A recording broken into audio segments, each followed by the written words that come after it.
Ready, set, record.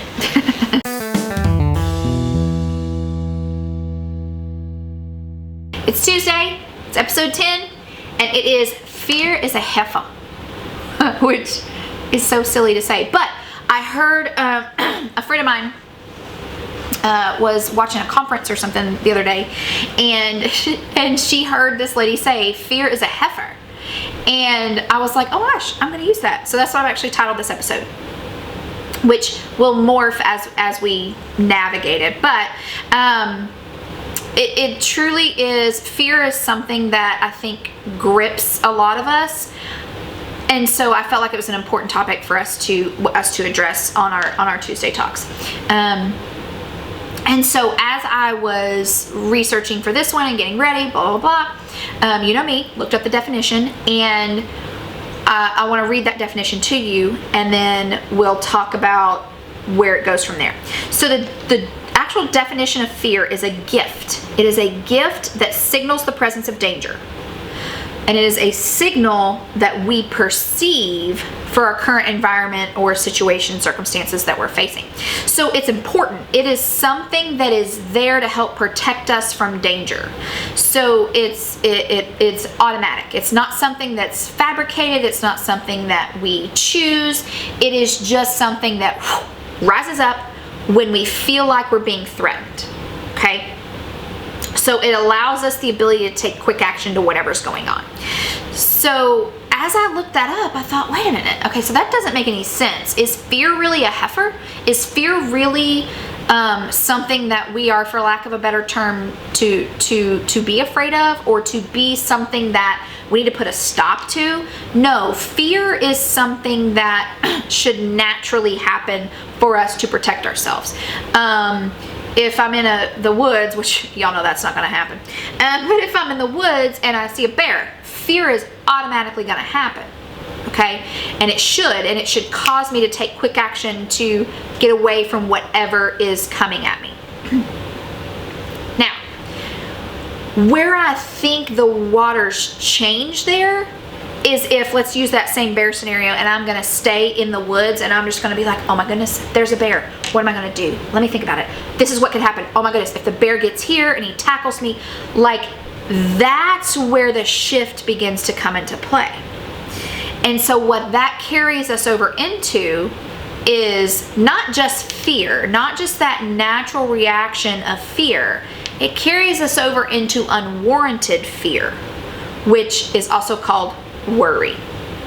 So technically it's not fear that's the problem. It's the moment we make the decision to take whatever is external to us and a natural reaction, and we spin it and we churn in it and we start to let it become worry. And so here's a definition of worry. Worry is based on something in our imagination or our memory, and it is fear that we manufacture. It becomes a choice. So it's something that we took that was out of our control, all right? We had no intention of having something come up that's going to cause us danger. I mean, unless we're choosing to launch off into that. Like if I was to choose to go up in an airplane and jump out of the airplane, like I'm putting myself in that situation. But I'm talking about a real life, like this bear situation. I'm in the woods, bear shows up. I had no control over that. He shows up on the scene. I mean, I guess unless I'm having food hanging out, and my fear pops up. But like I said, if I sit there and I begin to just stare at the situation and, oh my goodness, this could happen, and I don't just respond and get out the way that I should, I've taken it from fear and spun it into worry.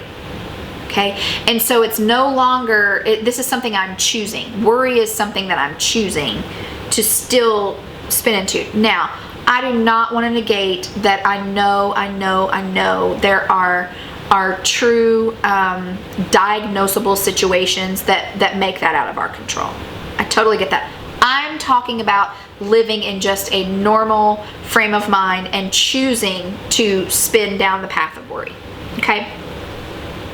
So, a majority of the things that we worry about, we know never come to pass. Like if we can look back at moments in our life and some of the biggest things we ever worried about and look at what the outcome became, 90% of it was probably never what our brains spun up was really going to happen. We play out all these scenarios and see how they're going to come about.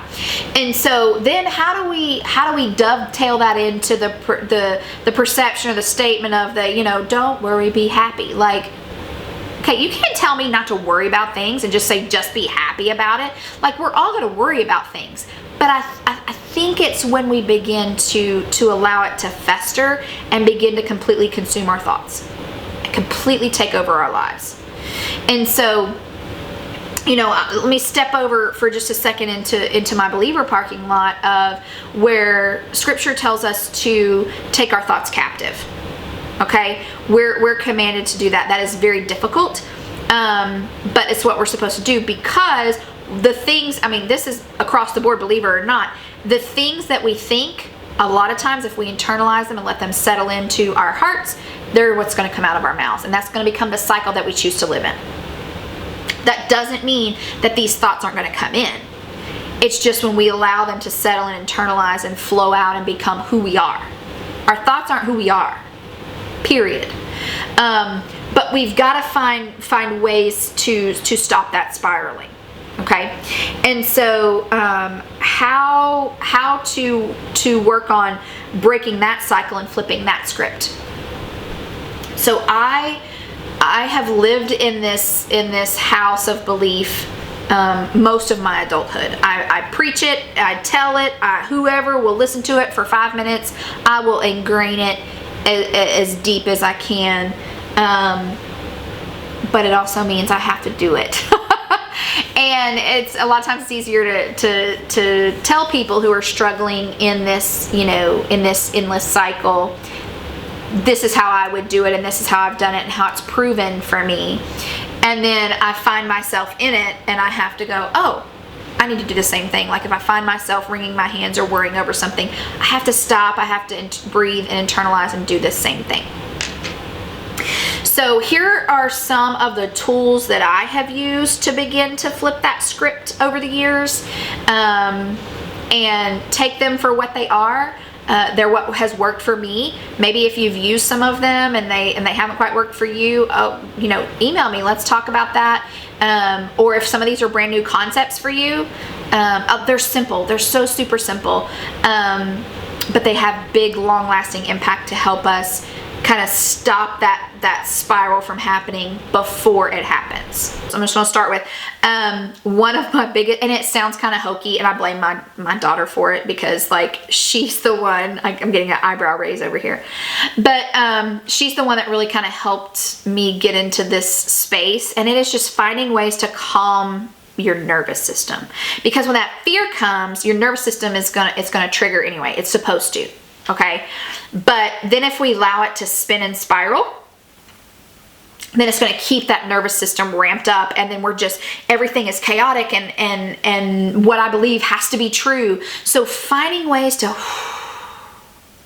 just calm and bring that nervous system back down. So as we were navigating some of these panic attacks and things like that she had been going through, we learned a lot about distraction for the brain and distraction physically and physiologically. So we sometimes getting something frozen and putting it in her hands, in our hands, will automatically, it brings everything to right here because your hands are freezing. And so, but sometimes we can't always have enough time to get to the freezer, whatever. So finding ways, those breathing, just take a deep breath and really, okay, now let's try to rationally think through this. So a lot of the times it's just that muscle relaxation of like, sometimes I'll grit everything and then let it go. You'd be amazed what that does for you. physiologically. It's really kind of interesting. Music, I do a lot of music. There's music constantly playing in my house. Alexa. I'm not going to say it or she'll pick it up. Like she constantly has something going on her, or I'll put in my AirPods and just go for a walk. Just to try to disassociate and disconnect from the signal that happened and the response that I had versus spiraling down the worry path. So there's that. When we talk about taking thoughts captive, I talked about that for just a second ago. The biggest thing, I have shared this with anyone who will sit still long enough to hear it. And it has rang true for me every single time. It has never failed me. And I don't use the word never and always very often. This has never failed me. When I find myself beginning to spiral and beginning to just churn over it all, I sit down with a piece of paper. I don't care if it's a scrap piece of paper. I don't care if it's a journal. I don't care what it is. I will sit down and I will just write every word that is coming to my mind that is just eating me alive in there. Sometimes I'll write the same word a couple of times. It doesn't matter. Every time it comes to my mind, I'll just write it down. I'll walk away. I'll go cook. I'll come. Another word come to mind. I'll just go keep writing. And I'm brain dumping it out. And then I walk away and I go to bed. And I wake up in the next morning and I look at this list and I can now rationally, because I've stopped, I've switched my brain off from the constant just, oh, and what about this? Oh, and what about that? Oh, and what about that? I've got it out of my brain onto something so it's not forgotten, which a lot of times when our brains start to just spin over those things, oh, am I forgetting this? Oh, I'm forgetting this. Oh, but what about that? We've got it out. It's not forgotten, right? But now I look at it in the morning, in the light of the morning, and I'm like, okay, Billy, that is not as big of a deal as you were making it last night. Now that right there, we need that gets added to the new list of things we need to parse through and work on. But usually my list of 15 or 20 goes down to like 2 things that are really concerns, areas of concern that I need to address. Guys, there are sometimes I'll wake up in the morning and that entire list can be crumbled up and thrown away. And maybe 2 days later, if it starts up again, and sometimes I write the same things, but it's okay. It's getting it out of here and onto something visible. If I start spiraling again while I'm cooking supper, I can come out and I can look at it and I'm like, oh wait, okay, I've already thought about that. So just trying to stop the madness that's spinning up in here and just get it out onto something that I can visibly see, and then make a determined analysis of the next day or hours later or whatever. It's just getting that to calm down a lot of times is the biggest component. Another one is trying to force myself to live in the present. Force myself to live in the present. I talked about this a little bit in that trauma episode of just opening my eyes and looking at what's exactly around me. When all this is spinning out of control, a lot of times we'll automatically settle it. Doesn't make it go away. Again, that's why a lot of times writing that out is best. But a lot of times it can bring you from up here to down here real quick when you're like living in the present. What's going on around me right now instead of spiraling into what could be and the what ifs. They may still be there until I can work through them, but right now let me just take a step back, take a breather, look around, hug a kid, hug a puppy, whatever that will bring you into the living in the present right now. Talking about and facing my fears. That was a big deal for me. In my younger adulthood life, I had a lot of fears that gripped me. And that I knew they were triggers that would spiral me into worry. And so talking about them with those trusted people and facing them head on, opening that coat like I've talked about and just let some of that light in, will a lot of times begin to break the foundation that those fears were built on and those worries were built on. So really beginning to open up and talk about that. So, these have been ways that have really helped me to navigate that these last, chunk of decades for me, and they've proven true. Now, they may not all work for you. You may have tried them all and none of them have worked. Like I said, let's talk about that. Or you may have never heard some of that. Like maybe the writing it down, go to bed, get up in the morning and look at it all.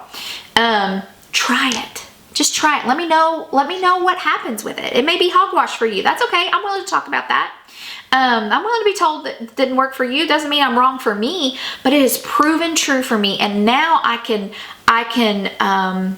in healthy ways more quickly handle those thoughts, because I know ways to break that cycle and flip that script and go, okay, what of these thoughts are real and true? What of these thoughts do deserve a little bit of concentration on them and working through them? What of this is viable and what's not? So I just want to encourage you, if you do struggle with that. I have one of my children really truly struggles with letting their mind spin out of control and take them to a bad place. We have medicine for that, but it also that is taken. But it also doesn't mean that we can't use some of these concepts to also help along the way. So I don't want to negate any of that. But I want to encourage you, give it a shot. Let me know how it works out. Flip this from, I guess, fear is a heifer to worry is a heifer. Unwarranted fear. Fear that we're choosing to allow to spiral and dwell on and consume our thoughts and consume our heartburn and consume our constant days where when we get to the end of a day, we're like, what even happened to that day because I spent it just spiraling and spinning and living in this constant state of just agitation. We don't want that. We don't want to live like that. So let's find ways, let's work on practical ways, especially those of us that are a little bit older. A lot of times we're like, this is just who I am. I'm just going to be like this for the rest of my life. No, you're not. No. We are never too old to learn new ways to deal with things and cope with things. So let's do that together. Let's work on that together. Let's work on calling worry as that heifer together and find ways to, even if just once, break that cycle. It'll eventually become a habit that we can get into. So let me know if you want to chat about that. TuesdayTalksWithRed@gmail.com. Otherwise, like and subscribe. And we will be back next week where I will talk about, I call it fragile strength and infertility, where I talk about my infertility journey and the fact that I was told I was not supposed to be able to have kids. And so that is a very vulnerable journey for me. That is one of my most precious Ebenezer stones that I get to raise and say, look where I've come from. So I hope to see you guys back next week. Have a great week this week, and I'll talk to you Tuesday.